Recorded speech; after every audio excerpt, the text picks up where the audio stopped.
प्यारे विद्यार्थियों, मैं नवीन सर CS हिंदी एकेडमी परिवार में आपका स्वागत है। यह चैनल सिर्फ एक चैनल भर नहीं है, बल्कि यह चैनल एक परिवार है और इस परिवार में आप सिर्फ एक सब्सक्राइबर नहीं, बल्कि आप इनके एक महत्वपूर्ण सदस्य हैं। मैं आप सबों को इस वीडियो लेक्चर पे जाने से पहले मैं आप सभी व्यूवर्स को, इस परिवार में शामिल हुए सदस्यों को मैं कुछ जानकारी देना चाहूँगा कि जैसे कि आप सभी को मालूम ही है कि फ़िलहाल बोर्ड परीक्षा नज़दीक है। अतः परीक्षार्थी को जल्द से जल्द कुछ ट्रिकी अंदाज में कुछ ऐसे चीज़ों को याद करने होते हैं जो कि उन्हें बोर्ड परीक्षा में काम आ सके। अतः इस परिवार के माध्यम से फ़िलहाल बोर्ड परीक्षा को ध्यान में रखते हुए वीडियो बनाए जा रहे हैं। लेकिन बोर्ड परीक्षा के उपरांत आप सबों को, खास करके जो कम्पिटिटिव एग्ज़ाम्स की तैयारी कर रहे हैं, भारत के किसी भी राज्य में किसी भी पोस्ट के लिए जिस पोस्ट में जिस प्रतियोगी परीक्षा में हिंदी भाषा से संबंधित, हिंदी साहित्य से संबंधित, हिंदी व्याकरण से संबंधित प्रश्न पूछे जाते हैं, उनकी मैं फुल्ली तैयारी करवाऊंगा वीडियो दर वीडियो। बेशक अभी मैंने चैनल की शुरुआत की है। अगर आप सबों का प्यार, स्नेह अगर बरकरार रहा, सपोर्ट बरकरार रहा, तो मैं इस चैनल को ऐसे मुकाम पे आप सबों की मदद से ले जाना चाहता हूं, जहां से अधिक इस परिवार में सदस्य शामिल होकर अपने जीवन में लाभ उठाएंगे। हिंदी कविता हो, हिंदी कहानी हो, हिंदी साहित्य हो, हिंदी व्याकरण हो, इन तमाम चीज़ों पर विस्तार पूर्वक बड़ी गहराई के साथ अध्ययन करवाया जाएगा। आप तमाम व्यूवर्स, सदस्य, विद्यार्थियों से हाथ जोड़कर गुजारिश है, इस चैनल को ज़्यादा से ज़्यादा शेयर करें अपने दोस्तों के बीच, ताकि यह चैनल, यह परिवार एक बड़े सदस्यों का समूह बन जाए और फिर आगे चल के साथ साथ अध्ययन करने और हिंदी भाषा को जानने में हमें मदद मिल पाएगी। तो चलते हैं आज की इस वीडियो लेक्चर में। और मैं गुजारिश करना चाहूँगा कि जो भी सदस्य अगर मेरी बात से इत्तेफाक रखते हैं, तो कृपया अगर उन्हें ज़रूरत ना भी हो तो इस वीडियो को पूरी तरह से चला के छोड़ दिया जाए। मैं गुजारिश करना चाहता हूँ ताकि यह वीडियो ज़्यादा से ज़्यादा लोगों तक पहुँच पाए, मेरा संदेश ज़्यादा से ज़्यादा लोगों तक पहुँच पाए और उसके जीवन में कुछ लाभ हो पाए। तो आज चलते हैं। थंबनेल में देखा होगा कि लेखक के नाम याद करने की दवा, मेमोरिंडाजोल। मैं आप सबों को बता दूं कि ऐसा कोई दवा नहीं आई है, लेकिन जैसे कि आप सभी को मालूम ही होगा कि अधिकांश विद्यार्थी थंबनेल को देखकर वीडियो पर क्लिक करते हैं। इसलिए ऐसा थंबनेल बनाना मेरी मजबूरी हो गई थी, ताकि थंबनेल को देखकर विद्यार्थी मेरे वीडियो तक आए और मेरे संदेश को सुन पाए, समझ पाए, एहसास कर पाए और मुझे सपोर्ट कर पाए। अब मैं आता हूँ आज के इस ट्रिक के बारे में। यहाँ 13 गद्यखंड से 13 पाठ और उनके लेखक के नाम दिए गए हैं। फिर काव्यखंड से 13 पाठ और उनके लेखक के नाम दिए गए हैं। 13 दूना 26। अगर मैं वादा करता हूँ, अगर पूरी वीडियो को आप देख लेंगे मेरे साथ साथ और समझने का प्रयास करेंगे, तो आज इस वीडियो ख़त्म होने तक सभी लेखक के नाम और उनके पाठ के नाम आपको निश्चित रूप से याद हो जाएंगे। और इस ट्रिक को अब बेशक भूल जाएं किस पाठ को किसने लिखा, अगर थोड़ा सा भी ट्रिक याद रहा तो परीक्षा में 100% आप सही ऑप्शन को रंग के आएंगे, ये मेरा वादा है। और हाँ, एक बात जानकारी देना चाहूँगा, जितने भी आप वीडियो देखते होंगे, यूट्यूब पे ऑनलाइन पढ़ते होंगे, ट्रिक याद करते होंगे, ट्रिक बताते होंगे बहुत सारे सर, लेकिन मैं आज बताना चाहूँगा, मैं कोई ट्रिक बताना नहीं चाहूँगा, बल्कि ट्रिक कैसे बनाते हैं ये बताऊँगा। ट्रिक आप खुद से बनाएंगे तो निश्चित रूप से आपको याद रहेगा। जैसे मैं एक उदाहरण देना चाहूँगा कि कोई व्यक्ति, आप गौर कीजिएगा, थोड़ा सा एहसास कीजिएगा कि जब आप कभी घर से बाहर निकलते हैं, कहीं रह के पढ़ाई करते हैं या कहीं गए हों, शहर गए हों, या कोई घर में भी कभी ऐसा होता होगा कि जो व्यक्ति अगर खुद से किसी खाना को बनाते हैं, रोटी बनाएं, सब्जी बनाएं, दाल बनाएं, जब वो बनाते हैं और खुद से खाते हैं, अगर वो दाल, वो रोटी, भले रोटी चाहे भारत या पाकिस्तान किसका भी नक्शा बना दे और दाल में नमक हो ज़्यादा, दाल जल जाए, लेकिन जब वो खाने बैठेंगे तो अपना बनाया हुआ खाना को वो बेकार नहीं कहेंगे, उनको बुरा नहीं कहेंगे, क्योंकि उसमें खुद का मेहनत लगे हैं। यानी कि कहने का तात्पर्य ये है कि खुद के बनाए चीज़ों को वो बेहतर बताते हैं और सही बताते हैं। तो पढ़ाई में भी उसका इस्तेमाल किया जा सकता है, और खुद से ट्रिक बनाए और अपने ट्रिक को इस्तेमाल करें, अपने ट्रिक को बेहतर बताएं। तो लोगों के ट्रिक, अब मुश्किल ये हो जाता है ट्रिक को भी याद करना पड़ जाता है। अब ट्रिक को याद रखें या जो मेन चीज़ है उसको याद रखें। इसलिए मैं चाहता हूँ कि आप सभी विद्यार्थी कोशिश करें, किसी भी चीज़ को याद करना हो तो खुद से ट्रिक बनाने का प्रयास करें। बाय द वे, के साथ साथ मैं आपको बताऊंगा कि किस तरह से ट्रिक बनते हैं, किस तरह से ट्रिक बनाया जा सकता है, ताकि आप अन्य चीज़ों पर भी इसका इस्तेमाल कर सकें। तो हमारा पहला पार्ट है बातचीत, और उनके लेखक हैं बालकृष्ण भट्ट। यहाँ से ट्रिक का निर्माण क्या होगा। सबसे पहला ट्रिक यहाँ पे बनेगा, तो गौर कीजिएगा कि यहाँ पे एक अक्षर है बा, और यहाँ पर भी है बा। इस पाठ के नाम का पहला अक्षर और लेखक के नाम का पहला अक्षर दोनों क्या है, सेम है, यानी कि बा बा। तो डायरेक्ट हम इसको याद रख सकते हैं बा बा, यानी कि बा बा, यानी कि पहले बा का अर्थ बातचीत पाठ का नाम, और दूसरे बा का अर्थ बालकृष्ण भट्ट। तो हम याद रखेंगे बा बा, यानी कि बातचीत बालकृष्ण भट्ट। अब इसी को हम दूसरा ट्रिक बना सकते हैं। कैसे, तो देखते हैं कि सबसे पहले बातचीत करते हैं। बातचीत करने में आनंद आता है, आपको याद होगा। और यहाँ पे है बालकृष्ण भट्ट। बालकृष्ण में एक शब्द है कृष्ण, आपको याद होगा। आप देखे होंगे टीवी सीरियल्स में, मूवीज़ में, कि जब कृष्ण जी बाल्यावस्था में थे, बालक की अवस्था में थे, तो उनसे जो संवाद होती थी उनकी माँ के बीच, कृष्ण के बीच, या कृष्ण के साथ अन्य गोपियों के बीच हो, या वहाँ अन्य सदस्यों उसके परिवार में हो, या अड़ोसी पड़ोसी जो भी सदस्य थे, तो कृष्ण जी से जब बाल्यावस्था में थे तो उनसे लोगों को बात करने में बहुत ही आनंद आता था। कृष्ण जी से बात करने में बहुत ही आनंद आता था। तो यानी कि बाल्यावस्था, यानी कि बाल्य अवस्था से मतलब बाल, कृष्ण बातचीत, किससे बातचीत करने में आनंद आता था, तो बालक कृष्ण से, यानी कि जब कृष्ण छोटे बालक थे तो सबको उनसे बातचीत करने में बड़ा ही आनंद आता था। यानी कि बातचीत के लेखक हो गए बालकृष्ण भट्ट। तो यहाँ पे एक पाठ और एक लेखक में दो ट्रिक मेरे बताए अनुसार हुआ। आप इसमें चाहें तो खुद से सोचकर किसी अन्य ट्रिक का भी इसमें इस्तेमाल कर सकते हैं। अब आते हैं हमारे दूसरे पाठ और दूसरे लेखक के। लिखा हुआ है उसने कहा था, और जिनके लेखक हैं चंद्रधर शर्मा। अब इसको किस प्रकार से बनाएंगे। उसने कहा था, चंद्रधर, धर का मतलब होता है शरीर, धर का मतलब होता है शरीर।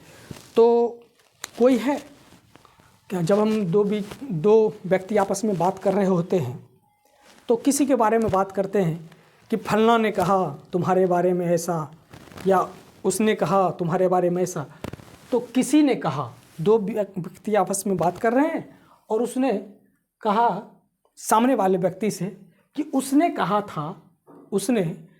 था कि तुम्हारा धर जो है, तुम्हारा शरीर जो है वो चांद के समान है। किसके समान है, चांद के समान है। तुम्हारा धर चांद के समान है। तो यानी कि किसने कहा था कि तुम्हारा धर, तुम्हारा शरीर जो है चांद के समान है, तो उसने कहा था कि तुम्हारा शरीर, तुम्हारा धर चांद के समान है, अर्थात चंद्रधर शर्मा। अब इसको दूसरा ट्रिक, हर एक में दो ट्रिक अप्लाई किया जा सकता है। जहाँ तक हो सके मैं बताने का प्रयास करूँगा, बाकी मैंने बताया कि आप खुद से ट्रिक का इस्तेमाल करें। अब है जैसे एक लड़का एक लड़की आपस में बात कर रहे हैं, और एक लड़का एक लड़की को कहे, किसी को कोट करते हो कि उसने कहा था कि तुम चांद के जैसे दिखती हो। उसने कहा कि तुम चांद के जैसे दिखती हो, और वह शर्मा गई। अर्थात उसने कहा था चंद्रधर शर्मा गई, चांद के जैसे दिखती, उसने कहा था चांद के जैसे दिखती हो और वह शर्मा गई, अर्थात चंद्रधर शर्मा गुलेल। अब मैं आता हूँ तीसरे पाठ और उसके लेखक के बारे में।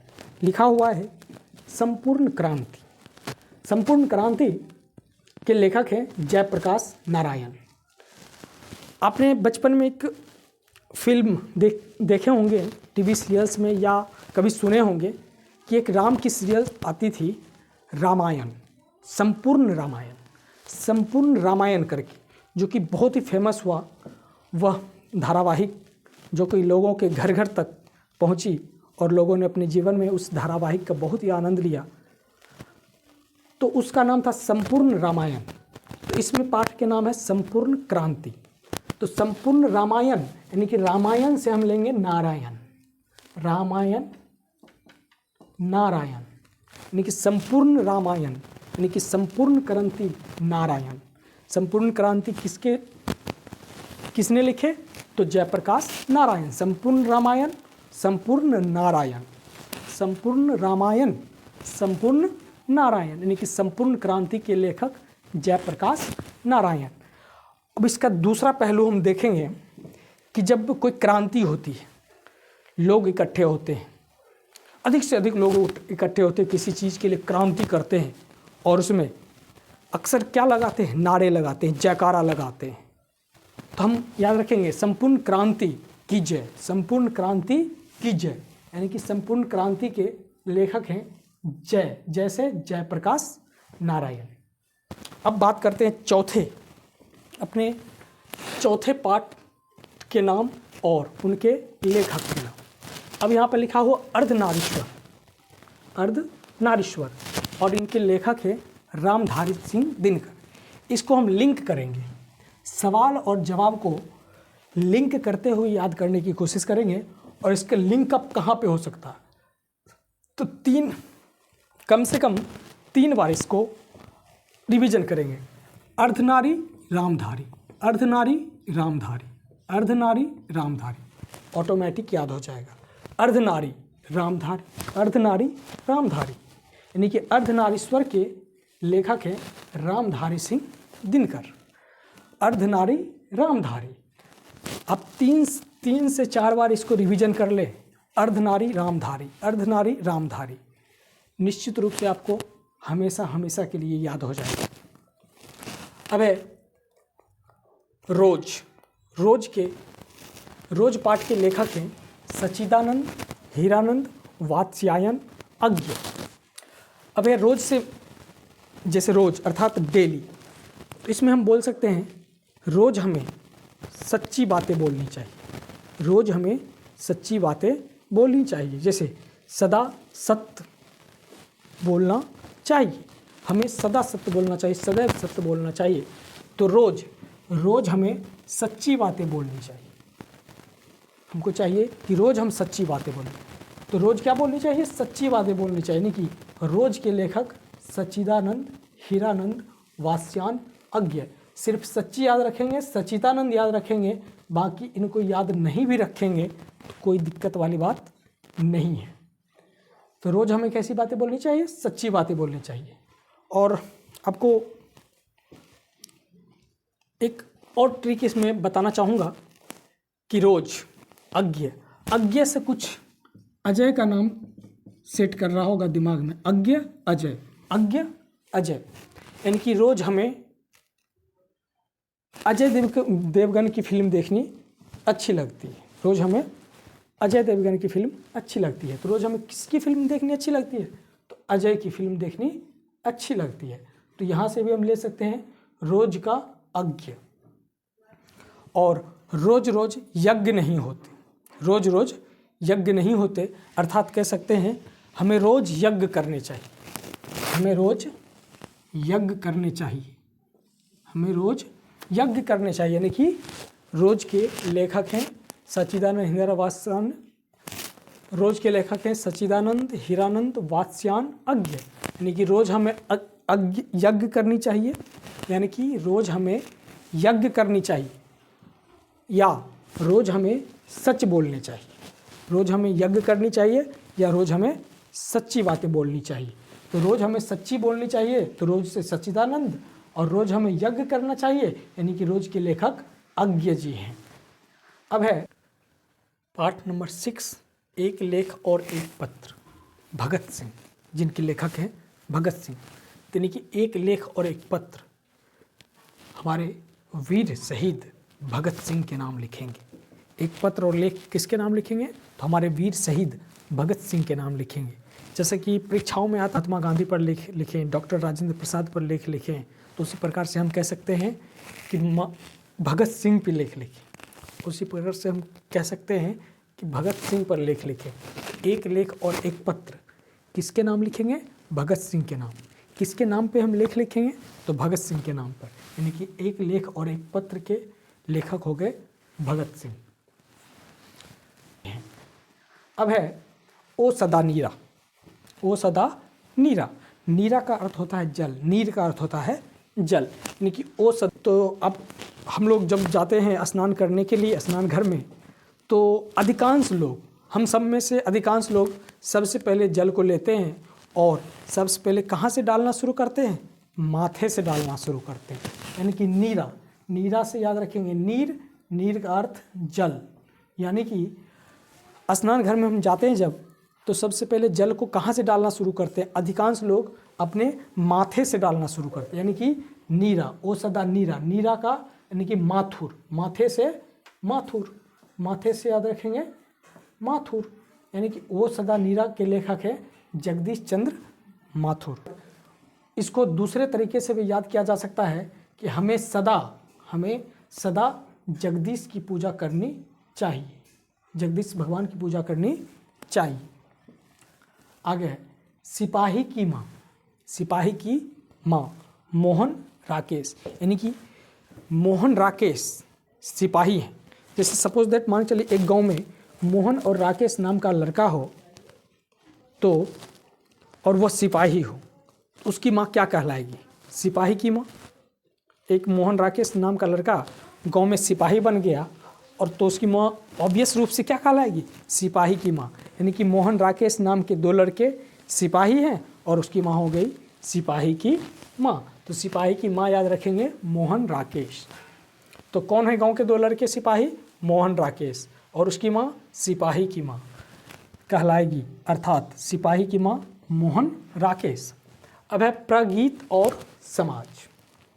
प्रगीत और समाज, यानी कि कहते हैं कि समाज में हमें कैसे कर्म करने चाहिए। समाज में हमें अच्छे कर्म करने चाहिए। क्यों?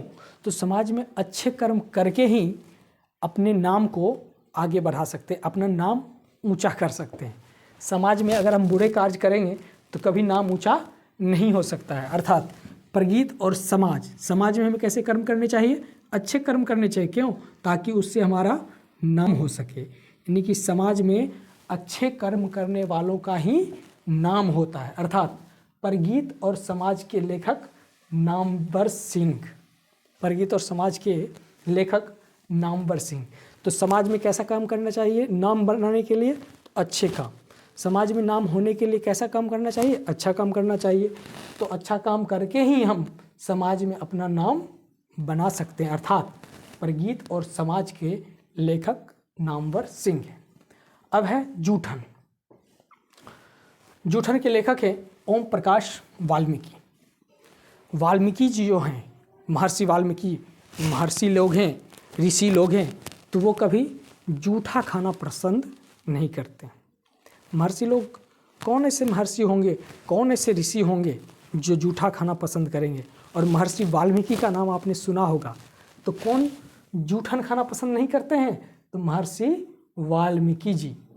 वाल्मीकि एक महर्षि है, महर्षि हैं, और जो कि जूठन खाना पसंद नहीं करते हैं। तो जूठन कौन खाना पसंद नहीं करते हैं? तो वाल्मीकि जी, अर्थात जूठन के लेखक हो गए ओम प्रकाश वाल्मीकि जी। अब है हंसते हुए मेरा अकेलापन, मलयज। हंसते हुए मेरा अकेलापन के लेखक हैं मलयज। अब गौर कीजिएगा कि जो व्यक्ति खूब हंसता हो, खूब खुश रहता हो, जरूरी नहीं है कि वह इंसान सुखी ही होगा। कभी कभी हंसते हुए लोग भी अंदर से गमगीन होते हैं, गमजदा होते हैं। इसलिए हंसते हुए हमेशा खुश रहने वाले लोगों के अंदर अगर झांकना हो, उनको अंदर की वास्तविकता पता करना हो, तो हम ऊपर से तो पता नहीं कर सकते हैं, लेकिन कुछ लोग होते हैं जो उसकी हंसी में भी उसका गम देख लेते हैं। ऐसे कुछ पर्सनल लोग भी होते हैं। तो उसी प्रकार से एक पर्सनल लोग हैं जिसका नाम है मलियज। मलियज नाम के व्यक्ति हैं जो कि मेरे जीवन के हर एक पहलू को समझते हैं। अगर मैं बारिश में भी रो दूं तो मेरे आंसुओं को वो समझ लेंगे कि ये बारिश की बूंदें नहीं बल्कि इनके आंसू हैं। इसलिए कि हंसते हुए मेरा अकेलापन को किसने देखा? मलियज ने देखा। मेरे सबसे करीब दोस्त हैं मलियज, मेरे सबसे करीब दोस्त है। ये अपने आप पढ़ लीजिएगा कि मेरे सबसे करीब दोस्त हैं मलियज, जो कि मैं बारिश में रो भी दूं तो भी मेरा वो आंसू पहचान ले, और मैं हंसते हुए भी रहूं तो वो भी मेरा गम समझ जाए, क्योंकि वो मेरे सबसे करीब है। उसका नाम है मलियज। यानी कि हंसते हुए मेरा अकेलापन मलियज ने समझ लिया। अर्थात हंसते हुए मेरे अकेलापन का लेखक हैं मलियज जी। अब है त्रिच पाठ के लेखक हैं उदय प्रकाश जी। त्रिच यानी कि सूर्य का प्रकाश जब उदय होता है, सूर्य का प्रकाश जब उदय होता है तो उदित हुए प्रकाश में जब हम खड़े होते हैं तो हमारा छाया जो बनता है वो तिरछा बनता है, टेढ़ा बनता है। यानी कि उगते हुए प्रकाश यानी कि उदय प्रकाश, उदित प्रकाश, सुबह में जब प्रकाश उदय होता है तो हमारा छाया कैसा बनता है? तिरछा बनता है। अर्थात त्रिच के लेखक हैं उदय प्रकाश। आगे आते हैं शिक्षा यहाँ पे लिखा हो जे कृष्णमूर्ति। जे का पूरा नाम, जे से पूरा नाम होगा जिद्दू। जे कृष्णमूर्ति का पूरा नाम है जिद्दू कृष्णमूर्ति, यानी कि शिक्षा कृष्णमूर्ति। आपको पता होगा निश्चित रूप से कि सारा संसार को ज्ञान देने वाला, शिक्षा देने वाला और गीता का पाठ पढ़ाने वाला कोई है तो वो हमारे श्री कृष्ण जी हैं। कृष्ण जी ने गीता का ज्ञान दिया, कृष्ण जी ने दुनिया को ज्ञान दिया, कृष्ण जी ने सारे संसार को ज्ञान दिया, और आज हम उसके मूर्ति को भी पूजते हैं। आज हम उसकी मूर्ति को भी पूजते हैं और उस मूर्ति से भी शिक्षा ग्रहण करते हैं। उस मूर्ति से भी शिक्षा ग्रहण करते हैं। यानी कि आज हमें कृष्ण जी की मूर्ति भी शिक्षित कर रही है, उनकी मूर्ति से भी हमें शिक्षा मिल रही है। तो किसके मूर्ति से हमें शिक्षा मिल रही है? तो श्री कृष्ण की मूर्ति से हमें शिक्षा मिल रही है, क्योंकि श्री कृष्ण ने दुनिया को शिक्षा दी है। तो आज हम उसके मूर्ति से भी शिक्षा हासिल कर रहे हैं। तो अब आते हैं काव्यखंड की तरफ। करबक, यानी करबक से रिलेट करना है बकबक। तो मैं इस पर एक कहानी रिलेट कर रहा हूँ जिसको समझने का प्रयास करेंगे कि एक मालिक है और एक नौकर है। नौकर अपने मालिक के यहाँ काम करते हैं और नौकर को मालिक हमेशा अधिक से अधिक कामों में उलझाए रखते हैं और बातों का जो शगुफा होते हैं वो हमेशा छोड़ते रहते हैं कि ये करो, वो करो, यहाँ जाओ, ऐसा मत करो, वो करो, दिस दैट वगैरह वगैरह। तो इस बातों से वो उसके नौकर जो होते हैं वो परेशान हो जाते हैं और वो मन ही मन सोचते हैं कि किस एन के प्रकारेण यहाँ से अब मुझे निकलना ही पड़ेगा, नहीं तो इस मालिक के बातों से मैं परेशान हो जाऊँगा और अच्छा है कि मैं यहाँ से निकल ही जाऊँ। तो करबक से रिलेट करेंगे बकबक को, करबक से रिलेट करेंगे बकबक को, और जायसी से रिलेट करेंगे जाते हैं को। जायसी से रिलेट करेंगे जाते हैं को। यानी कि एक दिन तंग आकर नौकर ने कह ही दिया कि मालिक आप करते रहिए बकबक, मालिक आप करते रहिए बकबक, हम जाते हैं। मालिक आप करते रहिए बकबक, मैं तो यहाँ से चला। अब है पद। एक पद के सूरदास और दूसरे पद के तुलसीदास रचयिता है। तो ये पद, इस पद के जो रचयिता हैं सूरदास, ये कृष्ण भक्त थे, बहुत ही बड़े कृष्ण भक्त थे, कृष्ण की भक्ति में लीन रहते थे। और दूसरे पद के जो तुलसीदास है, इन्होंने रामायण को लिखे थे।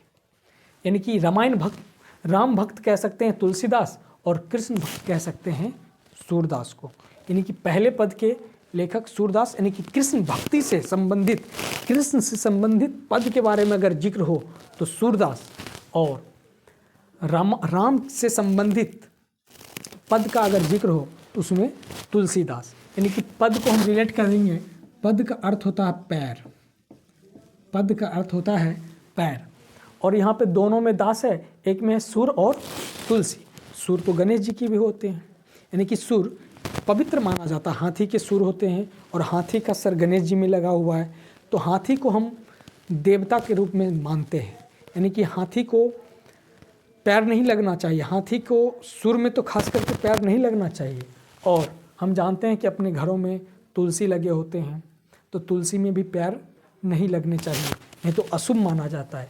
यानी कि हमें पद कहाँ पे नहीं लगाना चाहिए, यानी कि हमारे पैर कहाँ पे नहीं लगने चाहिए, तो सूर और तुलसी में। हमारे पैर कहाँ पे नहीं लगने चाहिए, सूर और तुलसी में। अब है छप्पय नाभादास। अब चौथे काव्यखंड के चौथे लेख और लेखक के नाम हैं छप्पय और नाभादास। यानी कि नाभादास से हम याद रखेंगे नए नए, न से नए नए, यानी कि अखबार में रोज नए नए खबर छपते हैं, अखबार में रोज नए नए खबर छपते हैं। यानी कि कहाँ पे नए नए खबर छपते हैं, तो अखबार में रोज नए नए खबर छपते हैं। अखबार में कैसे खबर छपते हैं, तो नए नए। छप्पय यानी कि छपते हैं, नाभादास ना से नए नए, यानी कि अखबार में रोज कैसे खबर छपते हैं, तो नए नए खबर छपते हैं। तो छप्पय से नाभादास, नए नए। अब कवित से याद रखेंगे कविता। इसको कैसे याद रखना, पहले ज़माने में कविताएं लोग बहुत सुना करते थे, लेकिन आजकल के बच्चे गाना सुनने, खास करके उसमें भोजपुरी का अगर तड़का लग जाए तो और उसको मनोरंजनदायक बना देता है। तो लोग आजकल के विद्यार्थी कविता कम और गाने बजाने ज़्यादा सुनते हैं, उस पर ज़्यादा ध्यान देते हैं। तो अर्थात हमारे गांव देहात में आपको पता ही होगा कि कहा जाता है कि जब उसको नकारा नालायक समझा जाता है, तो कहता है इसका दिमाग भूसा में चला गया, इसके दिमाग में भूसा भरा हुआ है। तो याद रखेंगे, तो आजकल के बच्चे कविता को कहाँ भेज दिए, भूसा में, यानी कि कविता वो सुनना पसंद नहीं करते हैं। अर्थात कवित के लेखक हो गए भूषण, कविता कहाँ भेज दिए, भूसा में, अर्थात कवित के लेखक हो गए भूषण। अगला है हमारा तुमुल कोलाहल कलह। कोलाहल का तात्पर्य होगा हल्ला, शोरगुल, काफ़ी शोर शराबा, और कलह मतलब परेशानी, बहुत ही कलह में जिंदगानी या परेशानी। और जयशंकर प्रसाद, यानी कि आप लोगों को पता होगा जब गांव में प्रसाद वितरण होता है, जब कभी पूजा पाठ होती है उसके उपरांत प्रसाद का वितरण किया जाता है, तो बहुत सारे भीड़ मच जाते हैं। प्रसाद जहाँ पे वितरण होता है वहाँ पे हल्ला गुल्ला मचने लग जाते हैं, और जो प्रसाद बांटने वाले होते हैं उसको बहुत परेशानी का सामना करना पड़ता है। कला में उसका जीवन उस वक्त रहता है। और जैसे कि अभी सरस्वती पूजा आ रही है, उसमें एक बच्चे तो 10-10 बार 20-20 बार प्रसाद लेने के लिए एक जगह से दूसरी जगह जाते हैं जहाँ पे सरस्वती पूजा हो रही होती है। और प्रसाद बांटने वाले जो होते हैं, प्रसाद बांटने वाले वो कलह में रहते हैं, परेशानी में रहते हैं। यानी कि कौन कलह में रहते हैं, तो प्रसाद बांटने वाले कलह में रहते हैं। कहाँ पे हल्ला होता है, तो जहाँ पे प्रसाद बंटती है वहाँ पे हल्ला होता है। यानी कि तुमुल कोलाहल कलह में के लेखक है जयशंकर प्रसाद। अब है पुत्र वियोग, सुभद्रा कुमारी चौहान। प्यारे विद्यार्थियों, एक माँ के जीवन में पुत्र से वियोग होना, पुत्र से अलग होना, उनके दुख को एक माँ ही समझ सकती है। तो सुभद्रा कुमारी वही माँ है जिनको पुत्र वियोग हुआ है। यानी कि किसको पुत्र वियोग हुआ है, तो सुभद्रा कुमारी को। कुमारी में माँ छुपा हुआ है।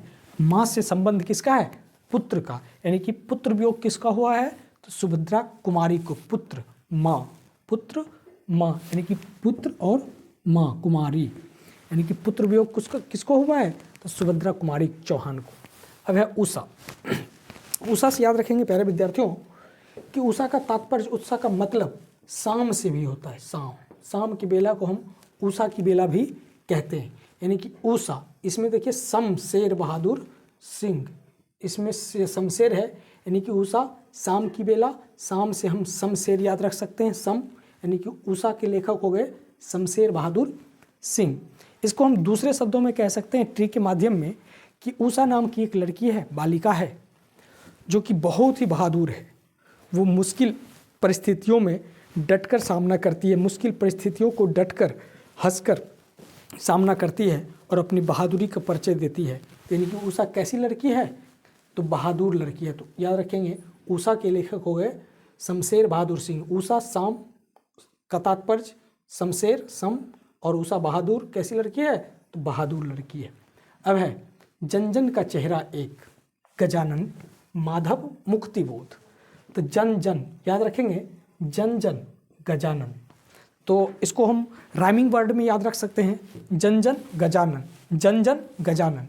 यानी कि गजानन का मतलब होता है हाथी के जैसा मुख। तो आपको पता ही होगा हाथी के जैसा मुख किसका है, तो हमारे श्री गणेश जी का। तो गणेश जी का चेहरा, गणेश जी की पूजा कौन करना नहीं चाहेगा, गणेश जी को देखना कौन नहीं चाहेगा, गणेश जी की पूजा करना कौन नहीं चाहेगा, यानी कि हर एक लोग चाहेगा, जन जन चाहेगा। तो जन जन का चेहरा एक कौन होगा, तो गजानन मुक्ति माधव मुक्ति बोध। तो जन जन किसकी पूजा करना चाहेंगे, तो गजानन की पूजा करनी चाहेंगे। और पता ही है किसी भी शुभ कार्य होने से पहले या करने से पहले सबसे पहले किसकी पूजा की जाती है, तो हमारे अपने श्री गणेश जी की, जिसके मुख कैसे हैं, गजानन है, हाथी के आनन है। गज मतलब हाथी, आनन मतलब मुख। तो जन जन किसकी पूजा करेंगे, गजानन की। अब है अधिनायक, रघुवीर सहाय। अधिनायक में एक शब्द छुपा हुआ है नायक, और यहाँ पे एक शब्द है सहाय। तो दुनिया के प्यारे विद्यार्थियों, दुनिया के किसी भी मूवी में, किसी भी फिल्म में, और उस फिल्म के जो नायक होते हैं हमेशा सहायक होते हैं। आम लोगों को वो हमेशा सहायता प्रदान करते हैं, सभी पे सहाय रहते हैं, यूँ कह सकते हैं। यानी कि फिल्मों में नायक क्या करते हैं, सहायता प्रदान करते हैं, यानी कि गरीबों पर वो सहाय रहते हैं। यानी कि अधिनायक सहाय, कौन सहाय रहते हैं, तो फिल्मों में नायक सहाय रहते हैं। और एक मूवी भी आई थी, बहुत पुरानी मूवी है, सुनील शेट्टी की मूवी फिल्म, जिसका नाम है रघुवीर, और उस मूवी के नायक सुनील शेट्टी थे। यानी कि रघुवीर मूवी के नायक सुनील शेट्टी, रघुवीर मूवी के में सुनील शेट्टी क्या थे, तो नायक थे। रघुवीर मूवी में सुनील शेट्टी क्या थे, तो नायक थे। यानी कि रघुवीर मूवी में सुनील शेट्टी नायक थे। यानी कि अधिनायक के लेखक हैं रघुवीर साहब। अब है प्यारे नन्हे बेटे को, विनोद कुमार शुक्ल। प्यारे नन्हे बेटे के रचयिता हैं विनोद कुमार शुक्ल जी। यानी कि यहाँ पे याद रखेंगे शुक्ल से याद रखेंगे शुक्ला, शुक्ल से याद रखेंगे शुक्ला, शुक्ला जी भी लिख सकते हैं। शुक्ला जी के प्यारे नन्हे बेटे, यानी कि याद रखेंगे शुक्ला जी के प्यारे बेटे, शुक्ला जी के प्यारे बेटे। यानी कि शुक्ला जी के बेटे कैसे हैं, प्यारे हैं। शुक्ला जी के नन्हे बेटे कैसे हैं, प्यारे हैं। यानी कि प्यारे नन्हे बेटे यानी कि नन्हे बेटे किसके प्यारे हैं, शुक्ला जी के। नन्हे बेटे किसके प्यारे हैं, शुक्ला जी के। तो शुक्ला जी के प्यारे नन्हे बेटे को विनोद कुमार शुक्ल। अब है हार जीत, अशोक वाजपेयी। याद रखिएगा विद्यार्थियों कि वाजपेयी शब्द इसमें जुड़ा हुआ है और हार जीत जुड़ा हुआ है। एक मैं वाक्य सुनाना चाहूँगा, ध्यान से सुनिएगा कि हमारे संसद भवन में पूर्व प्रधानमंत्री हुआ करते थे, वाजपेयी नाम से आप जरूर थोड़ा परिचित होंगे ना चाहते हुए भी, कि वाजपेयी, अटल बिहारी वाजपेयी हमारे देश के पूर्व प्रधानमंत्री। उनका एक कविता वायरल हुआ था, जन जन तक पहुंचा था, और वो कविता ऐसी कविता जुड़ी लोगों के साथ कि मानो कि उनके रचयिता खुद अटल बिहारी वाजपेयी ही थे। वैसे वाकई में अटल बिहारी वाजपेयी भी एक कवि थे, और वो कविता एक्चुअली में थी शिवमंगल सिंह सुमन की, लेकिन एक संसद सत्र के दौरान जब संसद की सत्र चालू थी उस संसद सत्र के दौरान हमारे प्रधानमंत्री, उस समय के प्रधानमंत्री अटल बिहारी वाजपेयी ने किसी संदर्भ में एक कविता कही थी और उस कविता के बोल थे कि क्या हार में क्या जीत, क्या हार में क्या जीत में, किंचित नहीं भयभीत में ही, कर्तव्य पथ पर जो मिला यह भी सही वह भी सही, हार मानूंगा नहीं, हार मानूंगा नहीं, वरदान मांगूंगा नहीं। मैं पुनः रिपीट करना चाहूँगा कि क्या हार में क्या जीत में, हार जीत जुड़ा हुआ है, क्या हार में क्या जीत में, किंचित नहीं भयभीत में, कर्तव्य पथ पर जो मिला यह भी सही वह भी सही, वरदान वरदान मांगूंगा नहीं, हार मानूंगा नहीं, वरदान मांगूंगा नहीं, हार मानूंगा नहीं। और उस कविता के बोल थे हार जीत, और उसको अपने मुख से प्रस्तुत किया था अटल बिहारी वाजपेयी जी ने, यानी कि हार जीत के लेखक वाजपेयी जी, यानी कि हार जीत के रचयिता वाजपेयी जी, और उसमें जुड़ जाएगा अशोक वाजपेयी। और इसको एक और दूसरी ट्रिक के माध्यम से याद रख सकते हैं, अशोका द ग्रेट, महान अशोक सम्राट, यानी कि सम्राट अशोक, राजाओं के राजा, हमारे महान सम्राट अशोक। और मैं बताना चाहूँगा कि जो महान व्यक्ति होते हैं, जो महान व्यक्ति होते हैं, विचारों के महान होते हैं, वो उन्हें हार और जीत से कोई फर्क नहीं पड़ता है। यानी कि उस कविता का मर्म यही था कि क्या हार में क्या जीत में, किंचित नहीं भयभीत में, जरा से भी भयभीत नहीं हुआ, वरदान मांगूंगा नहीं और हार मानूंगा नहीं। अर्थात जो महान व्यक्ति होते हैं, जो बड़े व्यक्ति होते हैं विचारों के, वो उसे हार जीत में फ़र्क नहीं पड़ता है। यानी कि हार जीत के लेखक हो गए अशोक वाजपेयी। अब एक गाँव का घर, ज्ञानेंद्र पति, गाँव का घर के रचयिता हैं ज्ञानेंद्र पति। तो इसको इस संदर्भ में देखेंगे कि शहर और गांव से हम तुलना करेंगे कि शहरों में जो जॉइंट फैमिलियां होती है और गांव के जो जॉइंट फैमिलियां होती है, तो शहर की जॉइंट फैमिली अब तो ना के बराबर सा रह गया है गांव के अपेक्षा।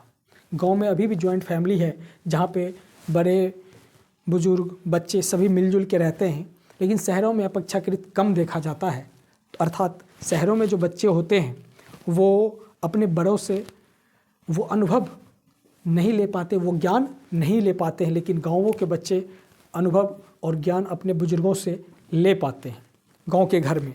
लेकिन आजकल जिस तरह से सोशल मीडिया का प्रभाव पूरे देश में फैल रहा है, गांव-गांव घर-घर में फैल रहा है, तो शहर और गांव में कोई अंतर रह सा गया भी नहीं है। गांवों का भी शहरीकरण होने लगा है, तो इसलिए अब शहर और गांव में ज़्यादा असमानताएं नहीं रह गई है, लेकिन फिर भी अभी भी बहुत असमानताएं हैं। और मेरा कहना ये बिल्कुल भी नहीं है कि गांव के जो घर हैं शहर के घर से अपेक्षाकृत बहुत ज़्यादा ज्ञानी वाले होते हैं। ऐसा मेरा ये भी नहीं कहना है कि शहर के लोग ज्ञानी नहीं होते हैं, लेकिन इस ट्रिक के संदर्भ में आपको बताना चाहूँगा कि गांव का घर जो होता है उसमें ज्ञानी लोग अधिक होते हैं। यानी कि गांव के घर के रचयिता हैं ज्ञानेंद्र पति। तो आज के इस वीडियो लेक्चर में बस इतना ही। प्यारे विद्यार्थियों, अगर यह वीडियो लेक्चर आपको पसंद आया, आपको ज़रा सा भी काम सब्सक्राइब करेंगे अपने दोस्तों के बीच और इस चैनल को, इस परिवार को आगे बढ़ाने में अपना सहयोग देंगे। इसी के साथ इस वीडियो को अंत करना चाहूँगा। बहुत बहुत धन्यवाद।